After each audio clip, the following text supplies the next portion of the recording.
Hello everyone, welcome to another video of Eticks for how to add a coupon code in Eticks. Log in as an admin and on the left side, scroll down and click the payment and select the discount option. Then click on the add discount button and add the discount details.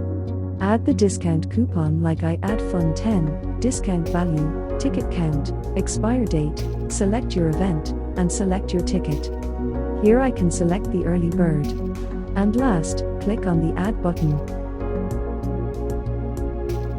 Then click on the manage event, view the event, and book a ticket.